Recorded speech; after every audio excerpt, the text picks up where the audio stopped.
Well, can I see the list kung sino tong 11 na ito na pumayag na Yeah, we will ma-exploit po yung ating environment doon po sa Masungi? They will submit to you those who signed. What? But right now, Alam nyo, miski eyepiece, ano din yan eh. Nai-influence din yan eh. ay dapat hindi. Eh nako, tell it to the Marines. Sorry. Protection po ito ng mga IPs kasi kayo na po mismo Madam President and your good sponsor, kayo po mismo nagsabi kanina, alam niyo naman yung IPs madaling ma-influence yan eh. Kaya nga po we have this, kaya Madam President, Power dyan, Madam President, DNR. Mr. Pambi, Kaya nga po we have this. Can we allow her please to continue? And you will give you all the time to ask a No, question. Madam President, Yes. ako munang magsalita kasi I'm explaining eh. Inagaw niyo po yung time ko eh. I was the one explaining and my witness is the We minority leader. suspend session for a minute. Now, last but not the least, ito na po yung sinasabi niyo kanina. Masungi Conservation Area, Ancestral Domain. Sabi sa'yo, last but not the least, the Masungi. Ito. Okay.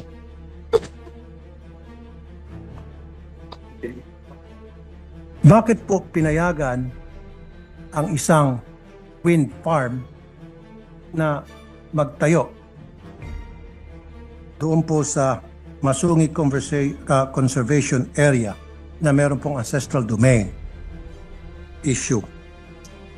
Talaga pong there's something wrong with the contract with Masungi. Kasi hindi ho pwede yung perpetual. No, I'm not sorry. Let me interrupt. Para hindi na masayang oras natin. I'm not talking about Masungi Foundation. I'm not talking. Mamaya na po natin pag-usapan yon later. What I'm talking is just the Masungi Conservation Area. Not the foundation. So, despite the fact na ito po ay declared as ancestral domain at meron pong nagkiklaim ng mga IPs at under proclamation number 1636, it was declared as a sanctuary, wildlife sanctuary and game preserve at hindi po dapat pwedeng panghimasukan ng anumang commercial activities, explorations, exploitations, etc. Dahil marami po mga ibon dyan at mga halaman na endemic po sa Pilipinas. In 2020, a proposal to measure the potential of wind energy was given to us by the family as a CPS. Yes, to measure them.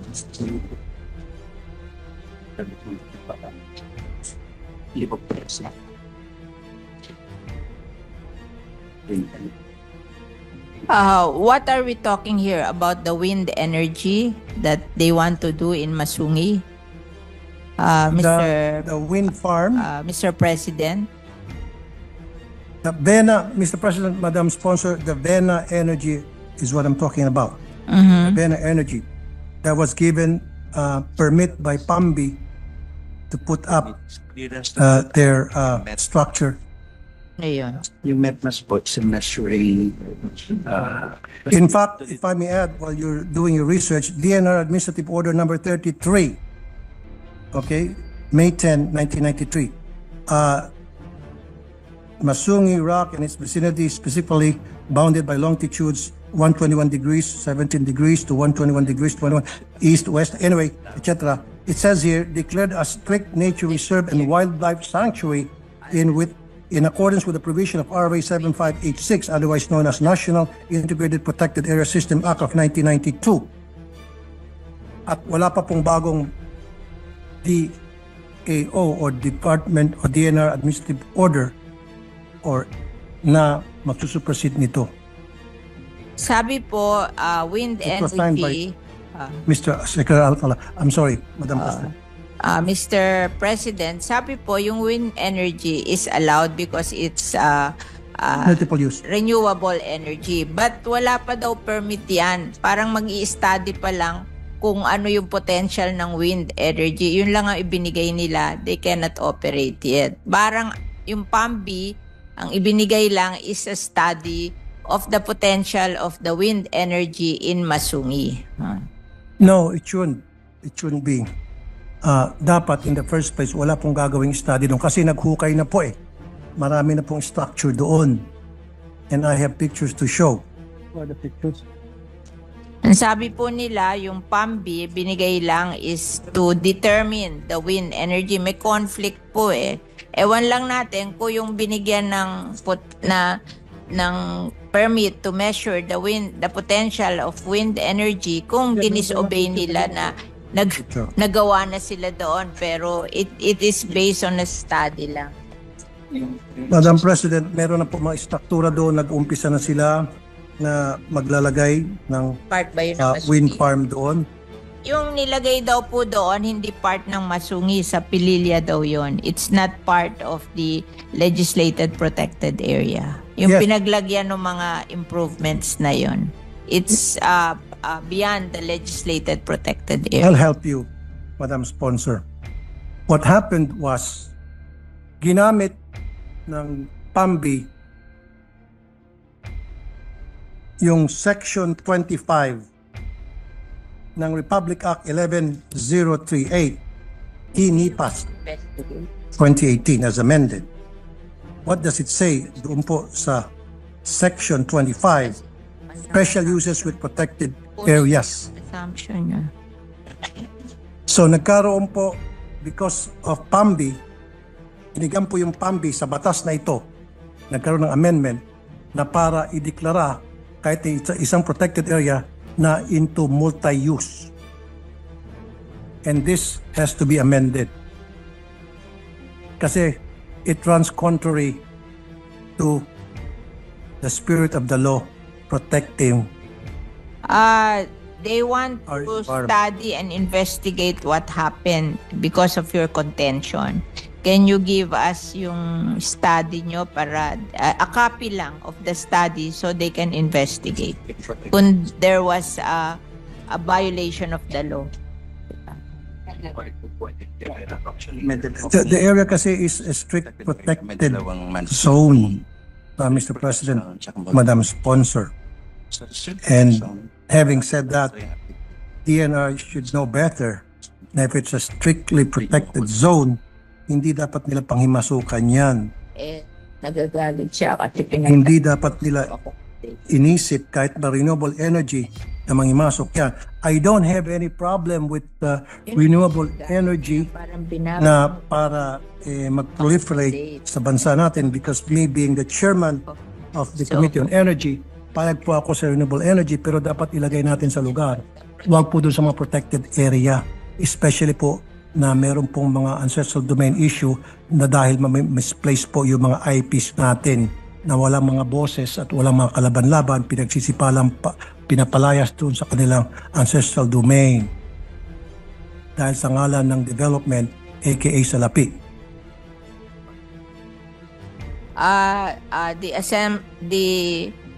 The point of view of the DNR is in every protected area there is a place for strict implementation of the law. They call it the strict protection zone. Tapos there are also areas in the protected area, yung tawag nila multi-purpose, multi-use zone. Yes. So hindi naman nila pinayagan do sa strict protection zone. Doon lang sa multi-use zone. Exactly. Ayun, kung may other complaints na pinaalis yung mga tao, ganun-ganon, then let's have the complaint and we will investigate. Exactly. Exactly. Thank you very much for that answer, Madam Sponsor. That's exactly what I want you to say. Now, ang nangyari kasi, nagkaroon po ng multi-use zone, classify po ng DNR using Section 25 of the e-NIPAS law as amended 2018 from Republic Act 7586 of the NIPAS Act of 1992. Now, yan po, hindi ko na pwedeng contest yan dahil batas po yan. Okay? I will not contest. However, nakasaad dito, para ang PAMBI ay payagan na mag-classify na multi-use sa isang strictly protected area, kailangan, ito na po yung minention nyo kanina, Madam Sponsor, members of the PAMBI board, which consists of DNR Regional Director, Governor, Senator of the Republic of the Philippines who is duly registered resident of the province,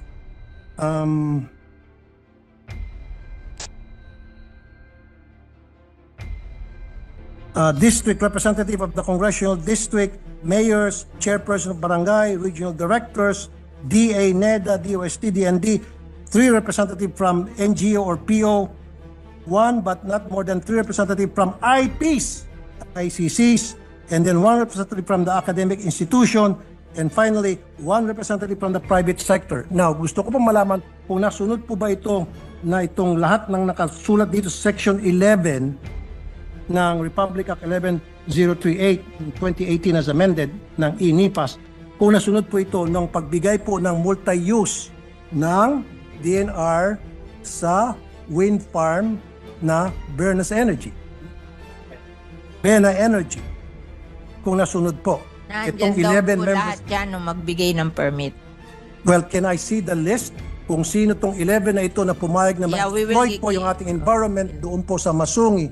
Sa amin, yun yung mga local mahilig. I need the list of those people na pumayag na i-exploit natin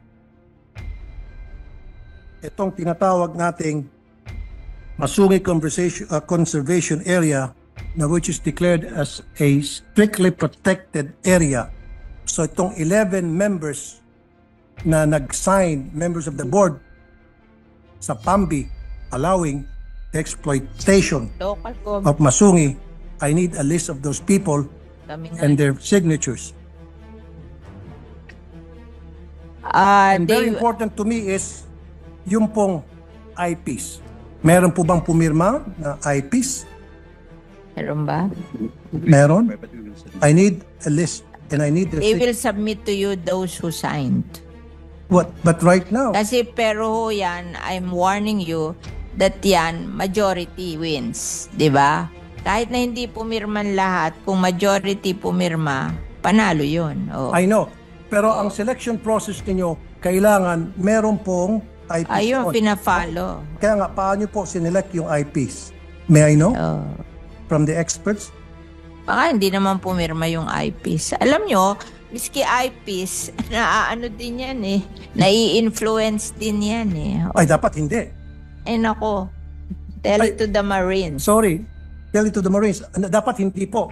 Kasi, kawawa na po yung mga IPs. Sa legislated protected area, nangyayari yan. Yung mga barangay nai-influence eh. Kawawa naman po yung mga IPs. Kulang nga po sa pinag-aralan, kulang po sa kaalaman, and then i-exploit po natin because we're saying na madali silang ma-influensyahan. Dapat we try to help them to make sure that they will not be easily influenced so that gagawin po nila kung anong tama para sa kanilang proteksyon. Oo nga, hindi siya maniwala na yung IPs pumirma. Kaya huwag mo na sabihin sa akin, ako alam kong pwede yun, pero siya ayaw niya. Kaya isigay niyo na lang kung sino yung pumirma. Diba? I'll help you. Would you mind if I'll help you? Yeah.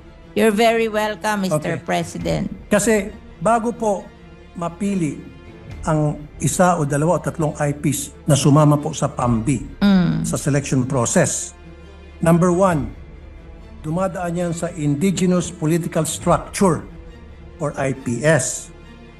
Okay? Ano po yun? It consists of tribal leaders that have exclusive right na para magpadala po ng representative nila kung hindi sila mismo ang sumama doon sa PAMBI. Number 1. Number 2, dapat dumadaan po sa tinatawag na FPIC, Free and Prior Informed Consent. Process ito na ipapakita na itong IPs were not coerced and were not influenced, just like what the good sponsor said na madali na influence. Kaya nga po mapasok itong proseso to make sure na hindi po sila na-influence, hindi po sila na-coerce. Ito po yung FPIC. And finally, evidence to 1 and 2 I mentioned, dapat may certification precondition or CP documents from NCIP pirmado na nagkaroon ng tamang proseso at pumayag ang IPs community. In the absence of these 3, then invalid po yung pag-recruit nyo ng IPs para maging member ng PAMBI's board.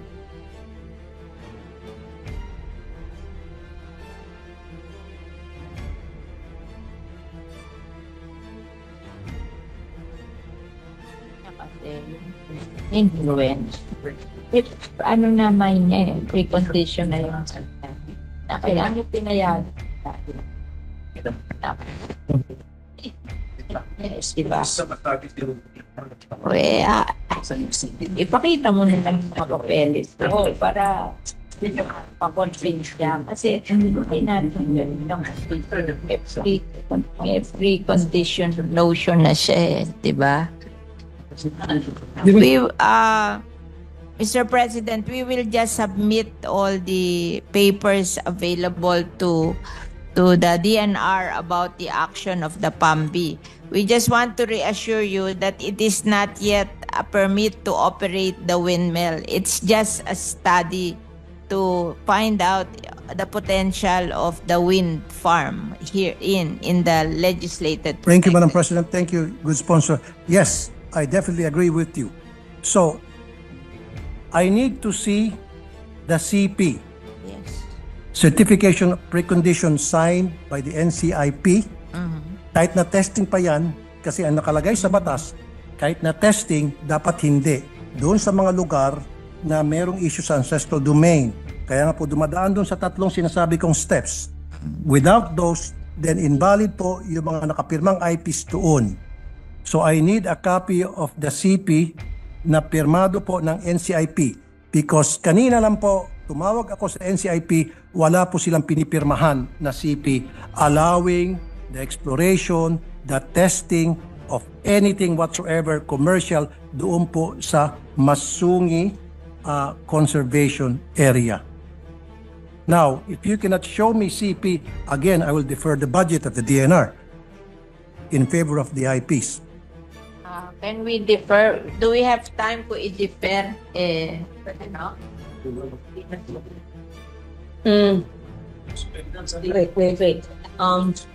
Wait. If the sponsor has a query, we suspend session first. However, for now, yeah, if the DNR wish to, they can submit to us, to me, copies of those documents that they said they're trying to research now, and they are going to show me, especially those last documents that I requested, the certification of precondition signed by the NCIP.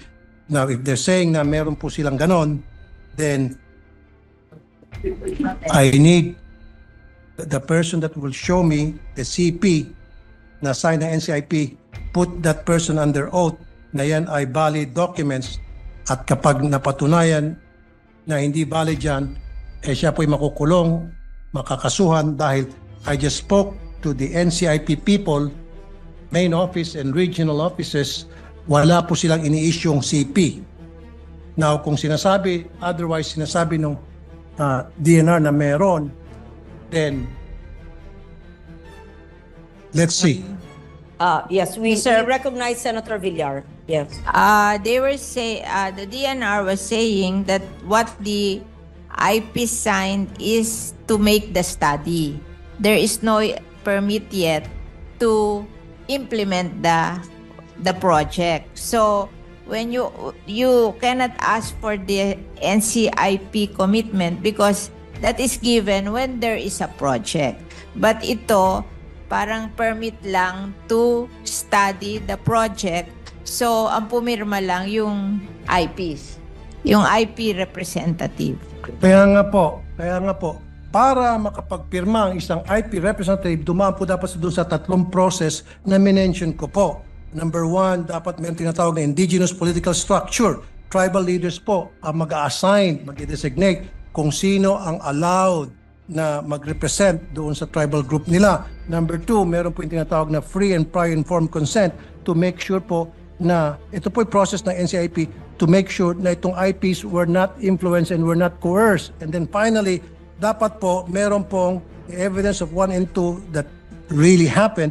Certification of precondition, ito po isang documentation from NCIP to make sure, to ensure na nagkaroon po ng tamang proseso, and this should be signed na pumayag po yung IPs, and this document should be signed by the NCIP committee.